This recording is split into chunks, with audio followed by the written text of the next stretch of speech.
नमस्कार विद्यार्थी मित्र. नुकताच 12वीचा रिझल्ट डिक्लेअर झालेला आहे आणि या परीक्षेमध्ये यशस्वी झालेल्या सर्व विद्यार्थ्यांचं मनपूर्वक अभिनंदन. तर विद्यार्थी मित्रो, 12वी नंतर भावी आयुष्यासाठी कुठला मार्ग योग्य आहे या बाबतीत प्रत्येक जण विचार करत असेल.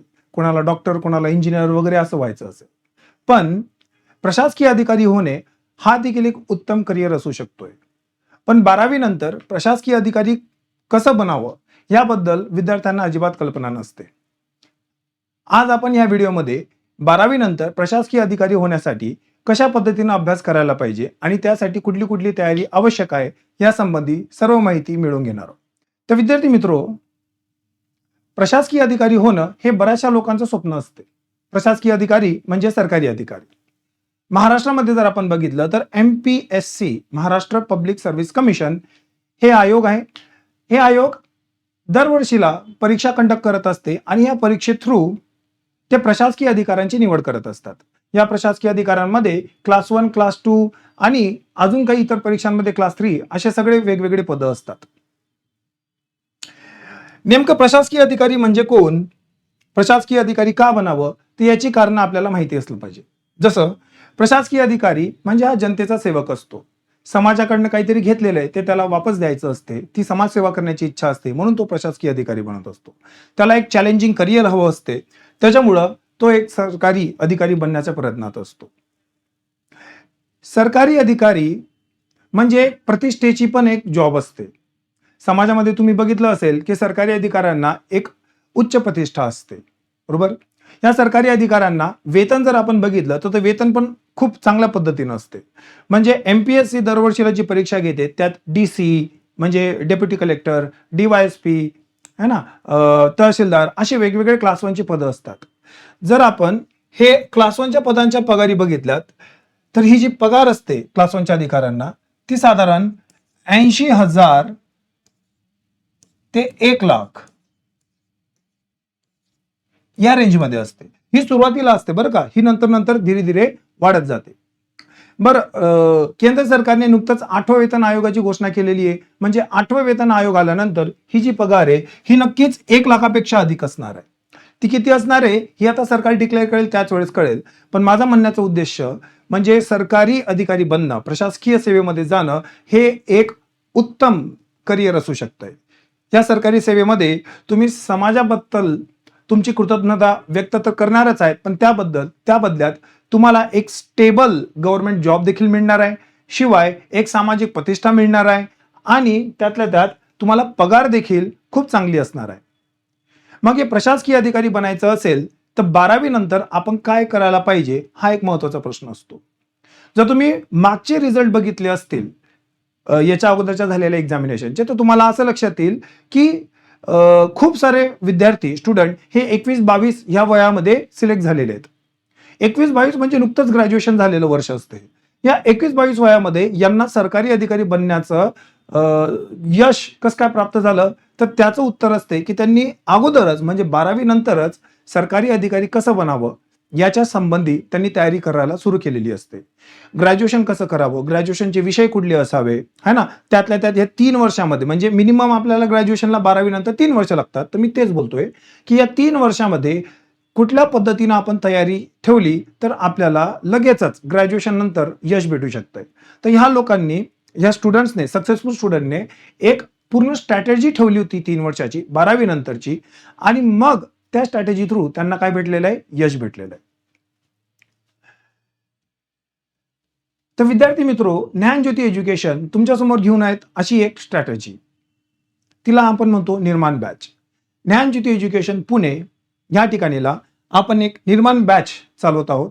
या निर्माण बॅचमध्ये ही एक बेसिक फाउंडेशन बॅच आहे आणि हिचा जो ड्युरेशन आहे तो 3 वर्षाचा असणार आहे. म्हणजे 12वी नंतर ज्या विद्यार्थ्यांना लवकरात लवकर प्रशासकीय अधिकारी बनायचं आहे अशा विद्यार्थ्यांची स्वप्न पूर्ण करण्यासाठी निर्माण बॅचमध्ये आम्ही तुमची मदत करत असतो. काय असेल या बॅचचं वैशिष्ट्य, तर ही जी बॅच आहे ही इंग्लिश आणि मराठी मीडियममध्ये असणार आहे. आणि तुम्हाला माहिती असेल की मागच्या वर्षापासून MPSCचं पॅटर्न बदललेलं आहे, डिस्क्रिप्टिव्ह पॅटर्नवरती गेलेली आहे. त्या पॅटर्न बदलल्यामुळे नवीन पॅटर्नमध्ये मुलांनी कसा अभ्यास करायला पाहिजे आणि कुठल्या गोष्टी आवश्यक आहेत त्या सर्व गोष्टी आम्ही तुम्हाला ह्या ठिकाणी शिकवणार आहोत. या बॅचमध्ये आपण फर्स्ट इयरला बेसिक फाउंडेशन शिकणार आहोत, त्यानंतर सेकंड इयरला आपण ऍडव्हान्स घेणार आहोत आणि थर्ड इयरला आपण प्रॅक्टिस करून घेणार आहोत. तर अशा पद्धतीनं हे 3 वर्षाचा एक कोर्स प्लॅन केलेला आहे. ही जी बॅच आहे ही इंग्लिश आणि मराठी मीडियम पण मध्ये असणार आहे आणि ऑनलाईन आणि ऑफलाईन अशा दोघं मोडमध्ये असणार आहे. याशिवाय तुम्हाला परीक्षा पास करून घेण्यासाठी योग्य ती पुस्तकं कुठली आहेत ते देखील आम्ही प्रोव्हाइड करणार आहोत. तुम्हाला या बॅच संबंधी अधिक माहिती हवी असेल तर तुम्ही या खालील दिलेल्या नंबरवर संपर्क करा. 7887992834. परत नंबर सांगतो 7887992834. या नंबरवर तुम्ही संपर्क साधू शकतायत किंवा खाली तुम्ही डिस्क्रिप्शन कमेंट बॉक्समध्ये पण तुम्ही मेसेज सोडू शकतायत. आमची टीम तुमच्यापर्यंत पोहोचून जाईल.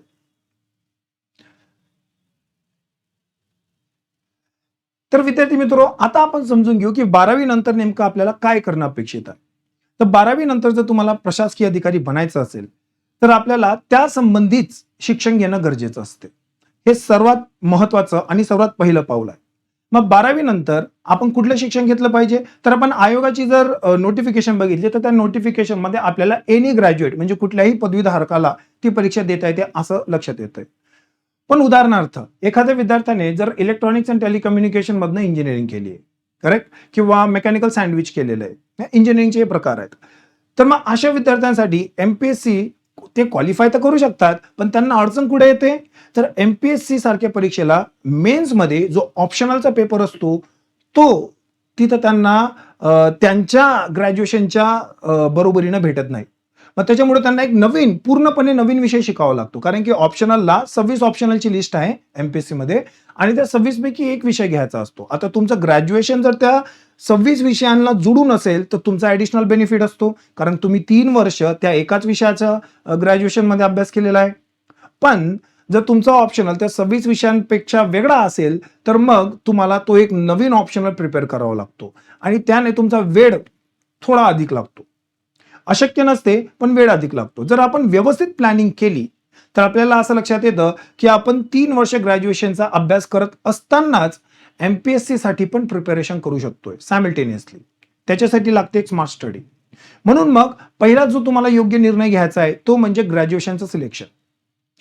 तुम्ही बघू शकताय की जसं मी अगोदर सांगितलं की कोणताही विषय ग्रॅज्युएशनचा असला तरी तुम्ही परीक्षा देऊ शकतायत.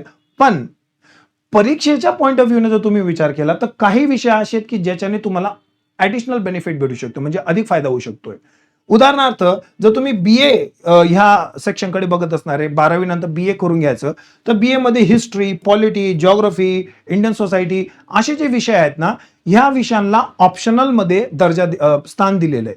मग त्याच्यामुळे जर तुमचं ग्रॅज्युएशन ह्यापैकी कुठल्याही एका विषयात होत असेल तर तुमचा ऑप्शनलचा विषय हा तुम्ही रोजच्या कॉलेजच्या अभ्यासामध्येच पूर्ण करू शकतायत.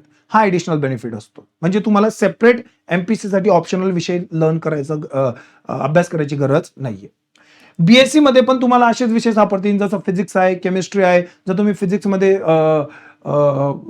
ग्रॅज्युएशन करताय तर तुम्हाला त्या संबंधी ऑप्शनलचे विषय सापडतील.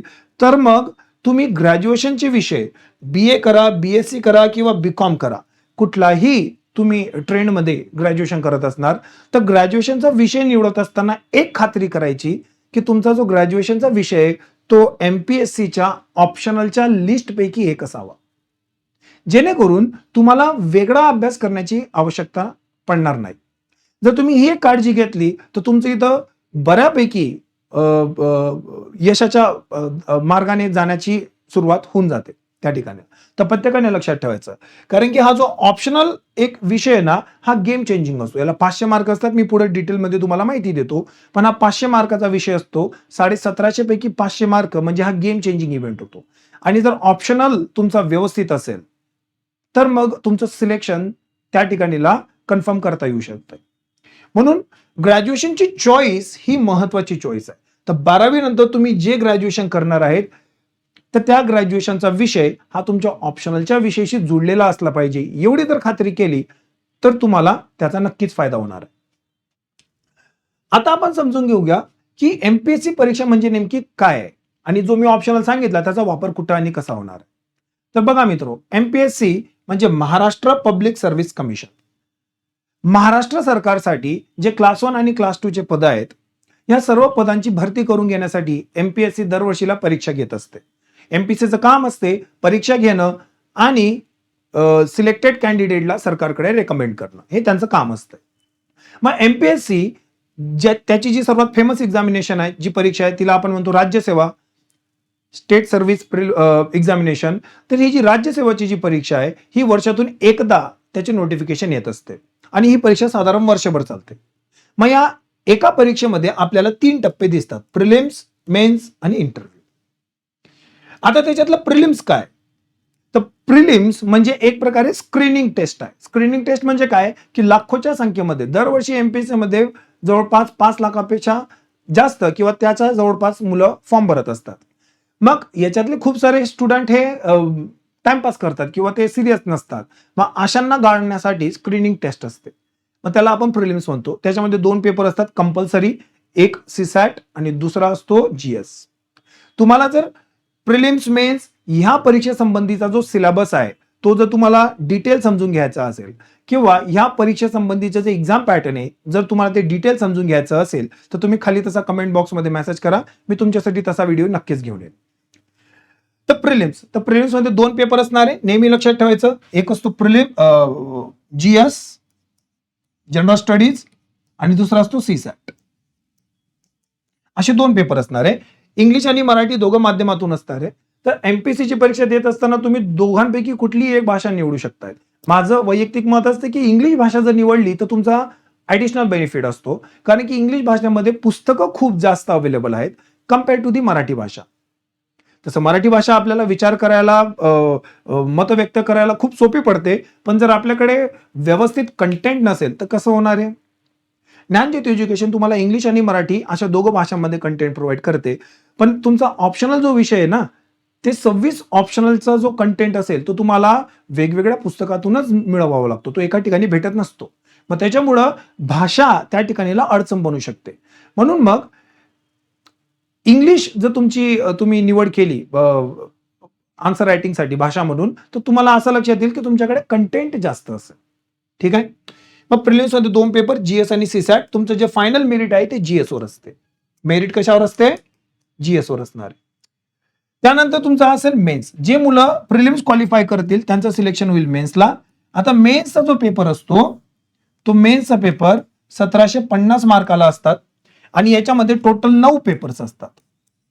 किती? 9 पेपरमध्ये तुम्हाला 2 भाषेचे पेपर म्हणजे लँग्वेज पेपर असतील, 4 जीएस चे पेपर म्हणजे त्याच्यात history, geography, polity, economics, science and tech, environment, ethics and integrity असे सगळे विषय असतात 4 जीएस पेपरमध्ये.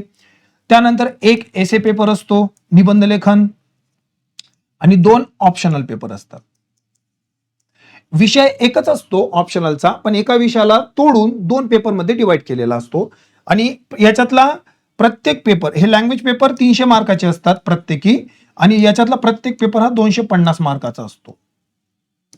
मग जर तुम्ही बघितलं 4 आणि 2 6 आणि 1 7, तर मग तुम्हाला निघेल 1750 मार्काची ती परीक्षा आहे. मग याच्यामध्ये ऑप्शनलला 500 मार्काचं वेटेज आहे, आणि हा ऑप्शनल निवडण्यासाठी तुम्हाला खूप विचार करावा लागतो, कारण की याच्यावर तुमचं फायनल सिलेक्शन होणार आहे. म्हणून मी तुम्हाला अगोदर सांगितलं की ग्रॅज्युएशनचा विषय ऑप्शनलशी समांतर जर ठेवला तर तुमचा नक्कीच फायदा होणार त्या ठिकाणी, है ना. म्हणजे एकच ठेवायचा दोघं ठिकाणी. तर विचार करून तुमचं ग्रॅज्युएशनचा सब्जेक्ट निवडायचा, आणि भाषा देखील विचार करून निवडायची. इंग्लिश भाषा तशी अवघड नसते मित्र, मी स्पष्ट शब्दात सांगतो. मुळात प्रॉब्लेम अशी असते ना की आपण घाबरून जातो इंग्लिश भाषेशी. इंग्लिश भाषा शिकण्याचा प्रयत्न केला तर 1.5 ते 2 महिन्यामध्ये तुम्ही परीक्षेला गरजेची तेवढी इंग्लिश भाषा सहज शिकू शकतात. 1.5 ते 2 महिन्यामध्ये. मग जर 1.5 ते 2 महिन्यामध्ये तुम्ही ती भाषा शिकू शकता तर तिला बंधन नाही ठेवायचं, तिला आपण काय करायचं, आपल्या हातातला हत्यार बनवायचं. तर मग इंग्लिश भाषेवर तुम्ही काम करणं अपेक्षित आहे. मग आपल्याला मेन्स 1750 मार्काची असते, 9 पेपर्स असतात, आणि अशा पद्धतीने ते पेपरचं मॅनेजमेंट आहे. त्याच्यानंतर ज्या विद्यार्थ्यांना मेन्समध्ये कट ऑफ क्लिअर करतात, म्हणजे त्यांचा क्रायटेरिया क्लिअर करतात, त्यांचं सिलेक्शन होते इंटरव्ह्यूसाठी. आता इंटरव्ह्यू म्हणजे पर्सनॅलिटी टेस्ट. या ठिकाणीला एमपीएससीचं एक पॅनल असेल जी तुमचा साधारण 15 ते 20 मिनिटं ऑन अन ॲव्हरेज एक काय करेल, इंटरव्ह्यू घेईल, पर्सनॅलिटी टेस्ट. त्यामध्ये तुमचे आचार विचार या सगळ्या गोष्टींचं ते आकलन करणार आहेत, है ना. तुम्ही बोलतात कसे, तुम्ही बसतात कसे, तुम्ही उत्तरं कसे देतात, करेक्ट. तर कम्प्लीट पर्सनॅलिटी टेस्ट या ठिकाणी होत असते, त्यालाच आपण काय म्हणत असतो, इंटरव्ह्यू. तुमचा जर इंटरव्ह्यू बघितला तर तो 275 मार्काचा असतो. जे तुमचं फायनल सिलेक्शन असते परीक्षेचं ते मेन्स आणि इंटरव्ह्यूच्या मार्कांवर असते. मेन्स आणि इंटरव्ह्यू दोघांचे मार्क जर तुम्ही ऍड केले तर 2025 मार्काची ही परीक्षा असणार आहे. ठीक आहे. तर अशा पद्धतीने मेन्स आणि इंटरव्ह्यू दोघं मिळून तुमचं फायनल सिलेक्शन होईल आणि मग तुमचं यादीमध्ये नाव येईल त्या ठिकाणी. ठीक आहे. तर मग अशी ही पूर्ण वर्षभर चालणारी, जवळपास वर्षभर चालणारी एक एक्झामिनेशन आहे. मग आता या एक्झामिनेशन मध्ये 3 टप्पे आहेत आणि आपल्याला परीक्षा पास व्हायची असेल, सरकारी अधिकारी बनायचं असेल तर 3 टप्प्यांचा विशेष अभ्यास करावा लागतो. मग ह्यासाठीला आपण ज्यावेळेस 12वी नंतर प्रिपरेशन करतो तर खूप बराचसा वेळ पण भेटतो आणि हे जे वय असते 12वी नंतरचं अभ्यास करण्याचं हे उत्तम वय असते. मी नेहमी विद्यार्थ्यांना म्हणतो की तुम्ही 24-25 नंतर अभ्यासाला लागणार आणि तुम्ही 17-18 वयानंतर अभ्यासाला लागणार. तर 17-18 वयानंतर जो अभ्यास करणार आहे त्याचा फायदा तुम्हाला नक्कीच जास्त होईल. नक्कीच म्हणजे नक्कीच. कारण की जसं जसं वय वाढतं तसं तसं आपली ग्रास्पिंग पॉवर पण त्या ठिकाणीला कॉम्प्रोमाइज होऊन जाते, है ना. वेगवेगळ्या जबाबदाऱ्या येऊन लागतात, फोकस डायव्हर्ट होऊन जाते, आयुष्याचे ऑब्जेक्टिव्ह पण बदलू शकतात, खूप सारे कारणं असतात. बट याचा परिणाम काय होतो की आपल्या अभ्यासावर निगेटिव्ह परिणाम राहतो. पण 17-18 वय हे फक्त अभ्यासाचं वय आहे. मग त्याच्यामुळे ह्या वयात जो तुम्ही अभ्यास करताय त्याच्याने नक्कीच तुम्हाला फायदा होणार आहे. मग जर तुमची सरकारी अधिकारी बनण्याची इच्छा असेल तर हेच वय म्हणजे 12वी नंतरच तुमची प्रिपरेशन तुम्ही सुरू करून घ्यायला पाहिजे. मग याच्यासाठी एक मास्टर प्लॅन तयार करतो. जनरली हा 3 वर्षाचा मास्टर प्लॅन आहे. या 3 वर्षामध्ये आपण पहिल्या वर्षामध्ये बेसिक आणि फाउंडेशन या गोष्टीवर फोकस करत असतो. म्हणजे एमपीएससी परीक्षेसाठी बेसिक आणि फाउंडेशन काय असणार आहे, तर एमपीएससी परीक्षेसाठी बेसिक आणि फाउंडेशन मध्ये आपण स्टेट बोर्ड आणि एनसीईआरटी ह्या पुस्तकांना कन्सिडर करत असतो. का? कारण की जर नोटिफिकेशन, आयोगाची नोटिफिकेशन वाचली तर त्याच्यामध्ये जो दर्जा त्यांनी सांगितलेला आहे प्रश्न विचारण्याचा तो 12वी ग्रॅज्युएशन ह्या लेवलवरचा पर्यंत सांगितलेला आहे. म्हणून मग आपल्याला इथपर्यंतची जी पुस्तकं आपली शालेय पुस्तकं आहे ती व्यवस्थित समजून घेणं गरजेचं असतं. यालाच आपण बेसिक म्हणत असतो. एनसीईआरटीचे पुस्तकं असतात, स्टेट बोर्डचे पुस्तकं असतात, वेगवेगळ्या विषयांना आपण जर वेगवेगळी पुस्तकं कन्सिडर केली बेसिक स्टडीसाठी तर आपला बेसिक ज्याला आपण पाया म्हणतो हा परीक्षेचा एकदम पक्का होऊन जातो. शिवाय ह्या फाउंडेशन मध्ये आपण वेगवेगळ्या संकल्पना समजून घेण्याचा प्रयत्न करत असतो. त्याच्यानंतर न्यूजपेपर रिडिंग कशी करायची असते, भाषेवर प्रभुत्व कसं मिळवायचं या गोष्टींवर आपण फोकस करत असतो. तर मग याला आपण म्हणतो बेसिक प्रिपरेशन. बेसिक प्रिपरेशन झालं की दुसऱ्या वर्षाला तुम्हाला ऍडव्हान्स स्टडीला आपण घेऊन जातो. ऍडव्हान्स स्टडी म्हणजे काय, तर या ठिकाणीला आपण सगळे जे स्टँडर्ड पुस्तकं आहेत प्रत्येक विषयाची ती आपण लर्न करत असतो. संपूर्ण सिलेबस स्टार्ट टू एंड आपण कव्हर करून घेत असतो. म्हणजे ज्यावेळेस असा संपूर्ण सिलेबस आपण कव्हर करतो त्यावेळेस आपल्याला फक्त शालेय पुस्तकं वाचून चालत नाही तर अवांतर वाचन पण ठेवावं लागते. त्याच्यासाठी वेगवेगळे मार्केटमध्ये स्टँडर्ड बुक्स आहेत, ज्ञानज्योतीचे बुक्स आहेत, हे बुक्स तुम्हाला व्यवस्थित मदत करू शकतात. तर दुसऱ्या वर्षामध्ये आपण संपूर्ण सिलेबस कंप्लीट करून घेत असतो. तिसऱ्या वर्षामध्ये आपण प्रॅक्टिसवर जास्त फोकस ठेवत असतो. प्रॅक्टिस म्हणजे काय, तर लक्षात ठेवा एमपीएससीची परीक्षा पास होणं म्हणजे काही फक्त पुस्तकं वाचणे, रट्टा मारणे एवढंच नसते. खूप सारे विद्यार्थी ज्यांची पुस्तकं रट्टा झालेली आहेत, खूप वाचन आहे पण त्यांची परीक्षा पास नाही झाली, त्याचं एक कारण असते की त्यांचा सराव नसतो. मग हा जो सराव परीक्षेचा आहे तो अत्यंत महत्वाचा आहे ज्याला आपण प्रॅक्टिस म्हणतो. मग या प्रॅक्टिसमध्ये आपल्याला खूप वेगवेगळ्या पद्धतीची प्रॅक्टिस करून घ्यायची असते. पहिलं प्रश्न कसे आहेत ते समजून घ्यावं लागते. नंतर प्रश्नाची उत्तरं कशी लिहायची असतात त्याच्यासाठी आन्सर रायटिंगची प्रॅक्टिस करावी लागते, एसे रायटिंगची प्रॅक्टिस करावी लागते. तर आपल्याला ह्या ठिकाणी खूप सारी प्रॅक्टिस करावी लागते. मग त्याच्यात पीवायक्यू सॉल्व्ह करणे, पीवायक्यू अनालाइज करणे, पीवायक्यू म्हणजे प्रिव्हियस इयर क्वेश्चन, मागच्या वर्षीचे प्रश्न, तर ते सॉल्व्ह करून घ्यायचे, त्याला अनालाइज करायचे, त्याच्या आधारावर आयोगाचा माइंडसेट काय ते समजून घ्यायचा आणि मग आपण आपल्या उत्तर लेखनाची प्रॅक्टिस करायची. तर आपण तिसऱ्या वर्षामध्ये या प्रॅक्टिसवर खूप जास्त फोकस करत असतो. मग जर तुम्ही ह्या पद्धतीने प्रिपरेशन करतायत तर तुम्हाला असं दिसेल की ज्या वेळेस तुम्ही फायनल इयरला आहेत, फायनल इयरला असताना तुम्ही परीक्षेचा फॉर्म भरू शकताय.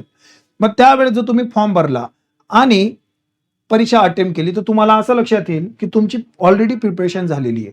म्हणून मग तुम्हाला असं दिसतंय की 21-22व्या वर्षी विद्यार्थ्यांचं सिलेक्शन झालेलं आहे. कारण की त्यांनी योग्य त्या पद्धतीनं स्ट्रॅटेजी त्यांची फॉलो केली आणि अल्टिमेटली त्यांना पहिल्या दुसऱ्या प्रयत्नातच काय भेटलेलं आहे, यश भेटलेलं आहे. जर तुम्हाला देखील असं यश अपेक्षित असेल तर ही स्ट्रॅटेजी फॉलो करणं अपेक्षित आहे. आता आपण थोडंसं याच्यामध्ये अजून डिटेलमध्ये जाऊ की बेसिक पक्का करणे म्हणजे काय करणे. तर नेहमी लक्षात ठेवा, सुरुवात अभ्यासक्रमापासून करायची, ज्याला आपण सिलेबस म्हणतो. कारण की आयोग एमपीएससी जी परीक्षा घेते त्या एमपीएससीच्या परीक्षेमध्ये प्रिलिम्स आणि मेन्स मध्ये खूप सारे विषय आहेत. History, geography, polity, economics, science हे कोर सब्जेक्ट आहेत. याच्यानंतर सायन्स अँड टेक, इन्व्हायरमेंट है ना, त्यानंतर फिजिक्स, केमिस्ट्री, तुमचं डिझास्टर मॅनेजमेंट, इंटरनल सिक्युरिटी है ना, international relationship, Indian society, ethics, integrity and aptitude, correct. असे खूप सारे विषय येत असतात. भाषेचे विषय येतात है ना, 2 भाषा असतात, एक एमपीएससी मध्ये मराठी आणि इंग्लिश अशा 2 भाषा असणार आहे. तर त्या 2 भाषेचा आपल्याला ग्रामर थोडं बहुत वाचावं लागते है ना. तर मग असे खूप सारे विषय असतात. मग या सगळ्या विषयांचा अभ्यास करत असताना आपल्याला किती आणि कसं वाचन करावं याचं ज्ञान आवश्यक असते. सिलेबस तुम्हाला ते ज्ञान प्रोव्हाइड करून देतो. आयोग जो आपल्याला सिलेबस देतो ना, आपल्याला त्याच चौकटीमध्ये अभ्यास करणं अपेक्षित आहे. अदरवाईज हा अभ्यास करत असताना भरकटून जाण्याची दाट शक्यता असते. जर भरकटून जायचं नसेल तर तुम्हाला अभ्यासक्रम समजून घेणं गरजेचं आहे. मग अभ्यासक्रम वाचायचा, आयोगाच्या साईटवर अभ्यासक्रम आहे.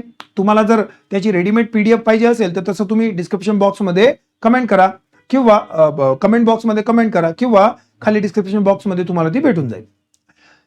त्यानंतर आपल्याला बेसिक पुस्तकं वाचायची असतात है ना. मी तुम्हाला ऑलरेडी सांगितलं की जे एनसीईआरटीचे टेक्स्ट बुक आहेत म्हणजे शाळेचे पुस्तकं ते बेसिक म्हणून काम करतात आपल्यासाठी. स्टेट बोर्डचे पुस्तकं बेसिक म्हणून काम करत असतात. एमपीएससी जनरली स्टेट बोर्डच्या पुस्तकातून खूप जास्त प्रश्न विचारत असते है ना. त्याच्यामुळे हे काय आहेत, आपले बेसिक आहेत. त्यानंतर आपण मागील वर्षाचे प्रश्न कसे विचारलेत, काय त्यांचा ॲटिट्यूड आहे हे समजून घेण्याचा प्रयत्न करत असतो.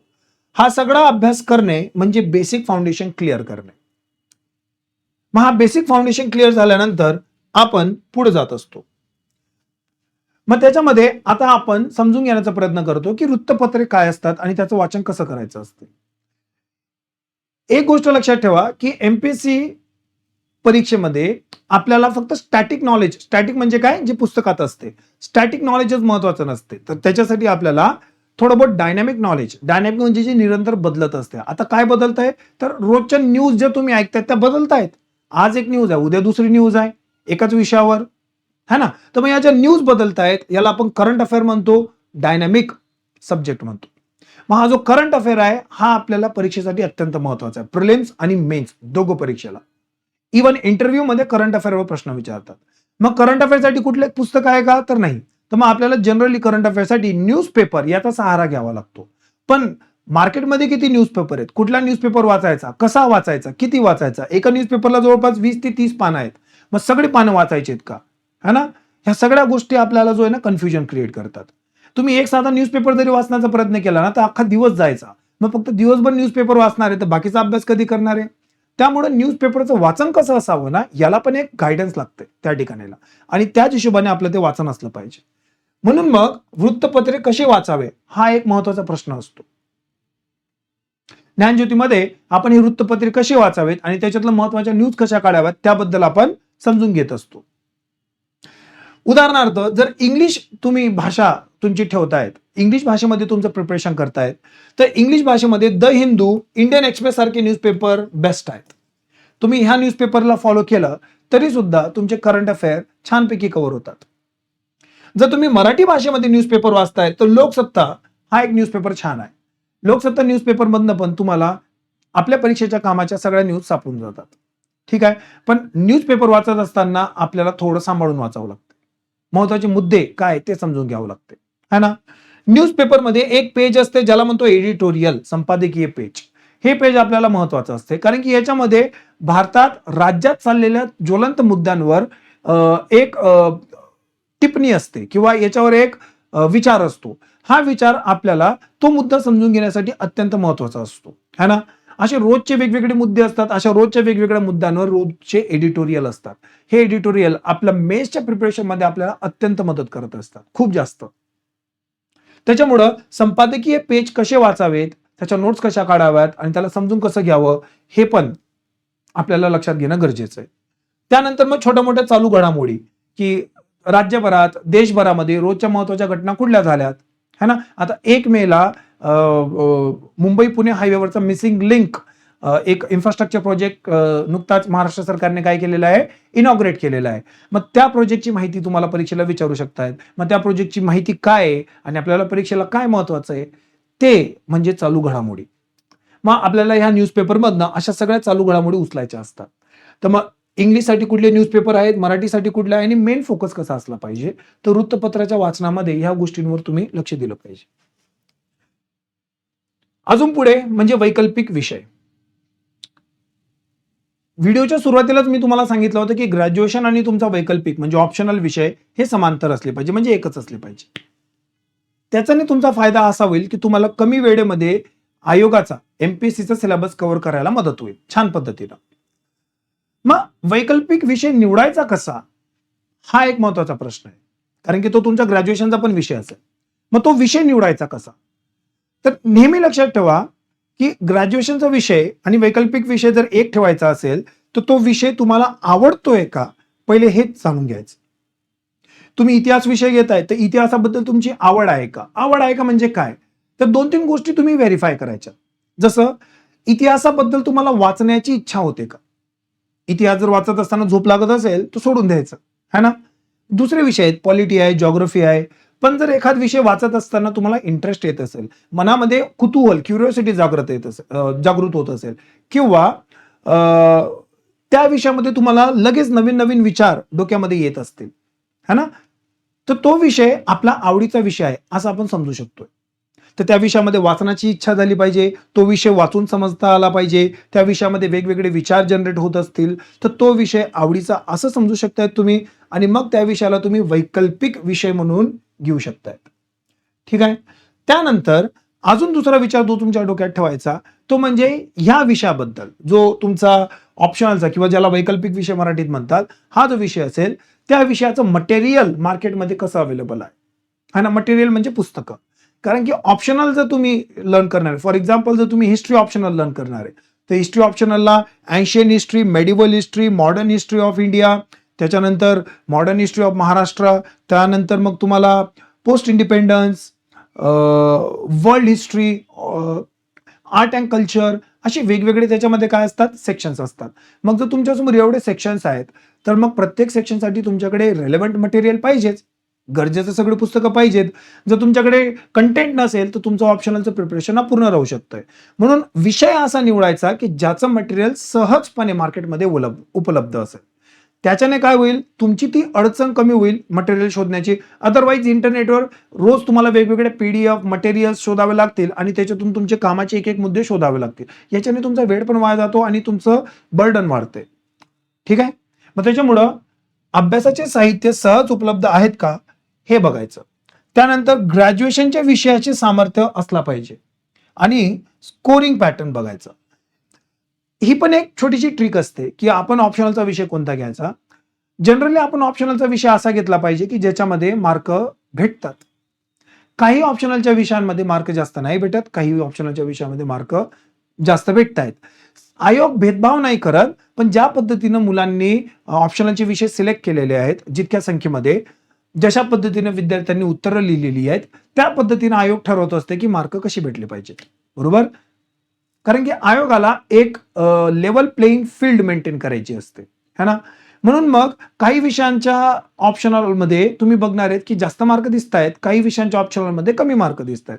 मग आपण काय करायचं, 5-6 टॉप स्कोरिंग सब्जेक्ट करायचे, कारण की रिझल्ट आला की त्याच्यासोबत मार्क पण येतात. मग त्याच्यामध्ये आपल्याला कळत आहे की कुठल्या विद्यार्थ्याला ऑप्शनलमध्ये किती मार्क होते. मग टॉपचे जे विषय निघतात आपले त्या टॉपच्या विषयांपैकी एक विषय आपण निवडण्याचा प्रयत्न केला तरी देखील चालेल. पण हा विचार सर्वात शेवटी ठेवायचा. नेहमी लक्षात ठेवायचं आवड आणि व्याप्ती. जर त्या विषयामध्ये तुमची आवड आहे, जर त्या विषयामध्ये तुम्हाला मटेरियल भेटतंय तर हा विचार नाही जरी केला तरी चालतोय. हा जर तुम्ही पूर्णच कन्फ्युज्ड आहात, तुम्हाला काही सुचतच नाहीये, मग त्यावेळेस हा एक तुमच्यासाठी बेस्ट ऑप्शन असू शकतो, किंवा मला 26 पैकी 4-5 विषय कुठले टॉपचे माझ्या रेंजमध्ये ठेवू शकतोय, कारण की 26च्या 26 विषयाला तुम्ही पडताळणी नाही करू शकत. म्हणून मग हा एक शॉर्टकट मार्ग असू शकतो त्या ठिकाणी. पण येस, है ना, दिस कॅन बी द क्रायटेरिया. म्हणून मग वैकल्पिक विषय निवडत असताना काळजीपूर्वक तुम्ही तो निवडला पाहिजे. याशिवाय उत्तर लेखनाचा सराव. उत्तर लेखन म्हणजे आन्सर रायटिंग. एमपीएससीनं मागच्या वर्षापासून नवीन डिस्क्रिप्टिव्ह पॅटर्नवर मेन्सची परीक्षा घेण्याचं ठरवलेलं आहे. या डिस्क्रिप्टिव्ह पॅटर्न मध्ये तुम्हाला असा एक प्रश्न असेल आणि त्याचं खाली तुम्हाला उत्तर लिहायचं आहे. ठीक आहे, जसं तुम्ही आता 12वी पर्यंत करत होतात, याच्या पुढे ग्रॅज्युएशनला करणार आहात, तर मग त्या डिस्क्रिप्टिव्ह पॅटर्न मध्ये आपल्याला प्रश्न वाचून समजून योग्य ते उत्तर लिहिणं अपेक्षित असते. आपण तिथं काही नाही लिहू शकत. मग त्याच्यामुळे आपल्याला लागते ती आन्सर रायटिंगची प्रॅक्टिस, कारण की एका वेल स्ट्रक्चर्ड आन्सरला जास्त मार्क भेटणार आहेत. कशाही पद्धतीनं ओबडधोबड जर उत्तर लिहिणार आहेत तर त्याला मार्क भेटणार नाही, आणि मार्क भेटणार नाही तर काय उपयोग. मग त्याच्यामुळे आन्सर रायटिंगची प्रॅक्टिस करायची असते. आपल्याला एका लिमिटेड वेळमध्ये लिमिटेड शब्दांमध्ये पूर्ण उत्तर लिहायची असतात. उदाहरणार्थ, आपल्याला परीक्षेला मेन्सचा कुठलाही पेपर असेल तर त्या मेन्सच्या पेपरला आपल्याला 250 मार्क असतात, आणि प्रत्येकाला 3 तास असतात, 3 अवर्स. जर जीएसचा पेपर बघितला, जीएस 1, 2, 3, 4, तर त्याला तुम्हाला 20 प्रश्न दिसतील. त्याच्यातले 10 प्रश्न हे 10 मार्काचे असतात, 10 प्रश्न हे 15 मार्काचे असतात. मग हे 100 आणि 150 झाले, की ते तुमचे 250 मार्क, 250 मार्क झाले. दोघांना शब्द मर्यादा वेगळी असते. 10 मार्काचे उत्तर म्हणजे ही उत्तर तुम्हाला 150 वर्ड्स मध्ये लिहायचे असतात, आणि 15 मार्काचे जे प्रश्न आहे ते तुम्हाला 250 वर्ड्स मध्ये लिहायचे असतात. म्हणजे शब्द मर्यादा वेगळी आहे. आता मला सांगा, इतकं स्ट्रिक्ट मॅनेजमेंट जर ते आपल्याकडनं अपेक्षित करताय तर मग त्याची प्रॅक्टिस करावीच लागेल ना. तुम्ही कुठलंही उत्तर कसंही नाही लिहू शकत, त्याच्यासाठी तुम्हाला शब्द मर्यादा दिलेली आहे. मग जर तुम्ही गणित लावलं तर 20 मिनिटामध्ये 20 प्रश्न तुम्हाला 3 तास, 3 तास म्हणजे 180 मिनिटं, है ना. तर 180 मिनिटामध्ये हे 20 प्रश्न सॉल्व्ह करायचे आहेत. त्याच्यात काही लहान आहेत, काही मोठे आहेत, है ना. तर मग तुम्हाला ऑन अन ॲव्हरेज जर हे 10 मार्काचे प्रश्न बघितले तर 6 ते 7 मिनिटांमध्ये उत्तर लिहायचं असते. हे 15 मार्काचे प्रश्न बघितले तर तुम्हाला ते 9 ते 10 मिनिटांमध्ये उत्तर लिहायचं असतं. मग पुढे तुमचं सिलेक्टेड म्हणजे 3 तासामध्ये संपूर्ण पेपर कव्हर होतो. मग याच्यासाठी सगळ्या गोष्टी मेंदूमध्ये फिक्स कराव्या लागतात, ते प्रॅक्टिसने होतात. मग त्यासाठी आपण प्रॅक्टिस करायची असते. मग दररोज किमान 1 तास तुम्ही रायटिंगची प्रॅक्टिस करायची ह्या पद्धतीनं, है ना, आयोगाला ज्या पद्धतीनं लागते. त्याच्यामध्ये तुम्हाला काय लागेल, स्ट्रक्चर. त्याच्यामध्ये काय लागेल, स्ट्रक्चर. या स्ट्रक्चरमध्ये तुम्हाला प्रस्तावना, मुख्य भाग आणि निष्कर्ष अशा 3 गोष्टी असतील. म्हणजे इंट्रोडक्शन, मेन बॉडी आणि कन्क्लुजन, ह्या 3 गोष्टी असतात. मग मुद्दा जो असेल त्याला इंट्रोडक्शन मध्ये ठेवायचं. प्रश्न जो विचारला असेल त्याचं उत्तर, सपोज हे इंट्रोडक्शन झालं, हे खाली झालं बॉडी पार्ट, आणि बॅक साईडला असेल याच्या ते असेल कन्क्लुजन. तर मग अशा पद्धतीने तुम्हाला इंट्रोडक्शन, बॉडी पार्ट आणि कन्क्लुजन 3 स्ट्रक्चर मध्ये उत्तर लिहायचं असते. उत्तर लिहित असताना जनरली काय करायचं की मुद्देसूद मांडणी करायची, पॉइंट वाईज जायचं, पॉइंट 1, 2, 3, 4, कारण की ते सुटसुटीत दिसतं आणि वाचन करताना सोपं जाते. जर पॅराग्राफ रायटिंग केली तर मग पॅराग्राफ रायटिंग करत असताना महत्वाच्या शब्दांना अंडरलाईन करणे, है ना, वेगवेगळे मुद्दे एकाच पॅराग्राफमध्ये मिक्स नाही करणे, ही काळजी ठेवणं, हे तुम्हाला त्या ठिकाणीला काळजी ठेवावी लागेल. मुद्देसूद मांडणी करत असताना तेवढी अडचण कमी होते. करेक्ट. जिथं जिथं आकृत्या वगैरे वापरता येत असतील तिथे तिथे तुम्ही ब्लॉक डायग्राम वापरू शकताय. तर मग अशा वेगवेगळ्या पद्धतीनं तुम्ही उत्तर लेखन याची सुरुवात करू शकताय. ज्ञानज्योतीमध्ये आपण अशा पद्धतीनं उत्तर लेखनाची प्रॅक्टिस रेग्युलरली करून घेत असतो. तर मग हे झालं तुमचं उत्तर लेखनाचा सराव.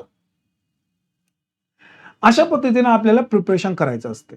पण हे झालं तुमचं अकॅडमिक प्रिपरेशन, म्हणजे परीक्षेसाठी कशा पद्धतीनं आपण पुढे जाऊ शकतोय.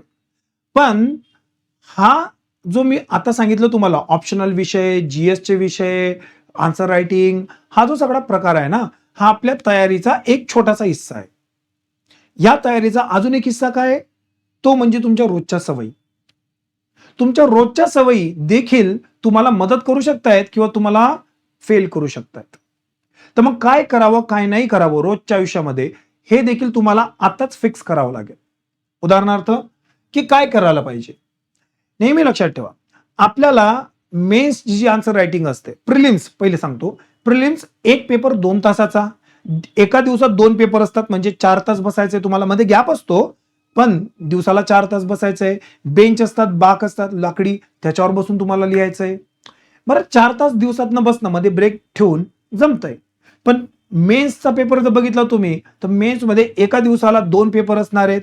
सकाळी 3 तास, संध्याकाळी 3 म्हणजे दुपारी 3 तास, असं 6 तास तुम्हाला एकाच दिवसाला बसायचंय आणि ते बी रायटिंग करायची कंटिन्यू. मग याच्यासाठी आपल्याला शारीरिक मानसिक स्वास्थ्य मेंटेन करावं लागतं.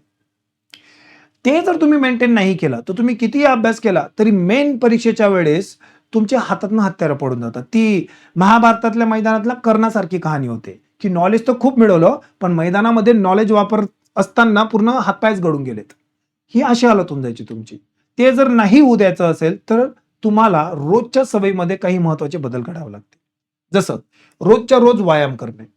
रोज दिवसातनं 30 ते 40 मिनिटाचा व्यायाम करायला पाहिजे. धावता आलं तर बेस्ट है ना. रोज 3 ते 40 मिनिटं पूर्ण घाम आला पाहिजे. त्यानंतर मेडिटेशन योगा वगैरे करत असणार तर अजून बेस्ट है ना. म्हणजे शारीरिक आणि मानसिक स्वास्थ्य मेंटेन राहते.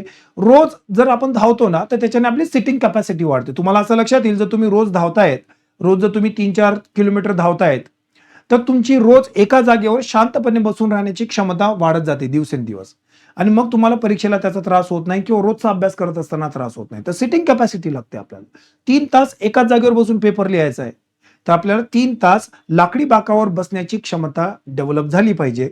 म्हणून मग फिजिकल एक्सरसाइज गरजेची असते. त्याच्यानंतर आपण बघतो आराम. मेंदूला 7 ते 8 तासाची शांतता भेटलीच पाहिजे, ज्याला आपण झोप म्हणतो, निद्रा म्हणतो. व्यवस्थित 7 ते 8 तासाची झोप घ्यायची. हे 7 ते 8 तासाची झोप घेतली की बस, बाकी मग दिवसभर आपण आपल्या अभ्यासाकडे लक्ष देऊ शकतोय. पण हा जो आराम आहे हा पण शरीराला तेवढाच महत्वाचा आहे. ठीक आहे. आणि शेवट आपल्याला महत्वाचा आहे आहार. अभ्यास करत असताना एक गोष्ट लक्षात ठेवायची की आपल्याला एका ठिकाणी बसून अभ्यास करायचा आहे तर आपला जो आहार असला पाहिजे ना त्याला सुटेबल असला पाहिजे. हलकं जेवण जेवायचं ज्याच्याने सुस्ती येणार नाही, ज्याच्यानं डायजेस्टिव्ह प्रॉब्लेम येणार नाहीत. ठीक आहे. दिवसभर खात नाही बसायचं, जमलं तर दिवसातनं 2 टाइम खाण्याची सवय ठेवा है ना. तर मग अशा पद्धतीने जर तुम्ही तुमच्या आहारावर लक्ष दिलं तरी सुद्धा तुमच्या शरीरावर आणि मनावर चांगले परिणाम होतील आणि परीक्षेसंबंधी तुम्हाला नक्की यश भेटेल. काय नाही करावं. ठीक आहे. पहिली गोष्ट, सोशल मीडियाचा अतिवापर टाळावा. अतिवापर शब्द वापरलेला आहे मी. म्हणजे काय की जर तुम्ही दिवसातनं 24 तासापैकी 5 तास 4 तास सोशल मीडियावर असतात मिनिमम, कमीत कमी, तर म्हणजे तुमचा अतिवापर आहे. आणि ह्या सोशल मीडियाच्या वापरामुळे काय होतं की आपली विचार करण्याची क्षमता नॅरो होते, कमी होत जाते, छोटी छोटी होत जाते. कारण की सोशल मीडिया आपल्याला विचार करण्यापासून परावृत्त करत असतो, तो दूर ढकलत असतो आपल्याला. म्हणून सोशल मीडियाचा जितका कमी वापर करता येईल तेवढा कमी वापर केलेलं योग्य.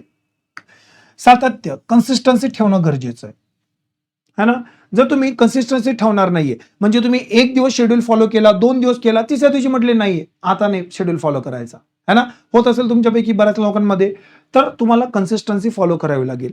जे शेड्यूल बनवलंय ते रोज फॉलो झालं पाहिजे, रोज न चुकता है ना. तर ते रोज शेड्यूल फॉलो करणार आहे त्याला आपण म्हणतो कन्सिस्टन्सी किंवा सातत्य ठेवणे. ते गरजेचं आहे.